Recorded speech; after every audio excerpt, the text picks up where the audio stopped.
జిల్లాదిగా July 2వ తారీఖు నాడు మరొక భూ పోరాటానికి సిద్ధం కావాల్సిందిగా తెలంగాణ వ్యాప్తంగా ఉన్నటువంటి తెలంగాణ వాదులందరినీ కూడా కోరుతా ఉన్నారు.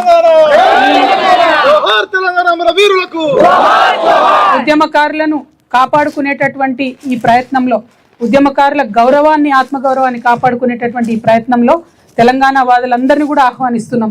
ఇక్కడ జెండాలు ఎజెండాలకు తావులేదు. ఇక్కడ కేవలం తెలంగాణ వాదమే ఇంపార్టెంట్. తెలంగాణ కోసం ఆనాడు ఏ జెండా కప్పుకోనటువంటి వాళ్ళు ఎంతో మంది కూడా పోరాటం చేయడం జరిగింది. వారందరినీ కూడా మేము ఉప్పల్ బగాయత్కు జూలై 2వ తారీఖు నాడు ఆహ్వానిస్తూ ఉన్నాం. విద్యార్థి మిత్రులందరిని ఆహ్వానిస్తూ ఉన్నాం. మేధావులను ఆహ్వానిస్తూ ఉన్నాం. ఉద్యోగ సంఘాల వారిని ఆహ్వానిస్తూ ఉన్నాం. న్యాయవాదులను ఆహ్వానిస్తూ ఉన్నాం.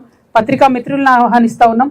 యావత్ తెలంగాణ అంతటా ఉండేటటువంటి ఉద్యమకారులందరూ కూడా ఊరికొక్కరన్నా సరే సర్ది కట్టుకొని అన్నాడు బయలుదేరి హైదరాబాద్కు రావాల్సిందిగా నేను కోరుతా ఉన్నాను. ఎందుకంటే మరొకసారి మన తెలంగాణ పౌరుషాన్ని, ప్రతాపాన్ని చూపించాల్సినటువంటి అవసరం వచ్చింది. కాబట్టి జూలై 2వ తారీఖు నాడు మరొక మిలియన్ మార్చ్ గుర్తొచ్చే విధంగా తెలంగాణ బిడ్డలందరికీ కూడా ఉద్యమ స్ఫూర్తిని నింపే విధంగా ఉండాలి. ఉద్యమకారుల ఆకాంక్షలు పూర్తి కావాలి. కాబట్టి మేము చేపడుతున్నటువంటి భూ పోరాటానికి యావత్ తెలంగాణ కూడా కదిలి రావాలని చెప్పి మీ అందరినీ కూడా కోరుతూ, మరొకసారి ఇవాళ చాలా మంచి రోజు. ఈ రోజు అనేక మంది అమరవీరుల త్యాగాల మీద వచ్చిన రోజు. కాబట్టి తెలంగాణ రక్షణ సేన అధికారంలోకి వచ్చినాక అమరవీరుల కుటుంబాలందరికీ కూడా ₹1 కోటి ఇస్తామని చెప్పి ఏదైతే చెప్పడం జరిగిందో, ప్రతి అమరవీరుల కుటుంబానికి ఇస్తాం. వారిని గౌరవించుకుంటాం.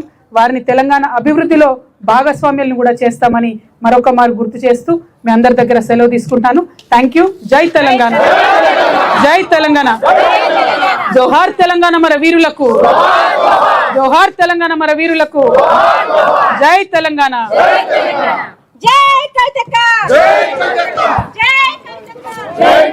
Hello hello hello.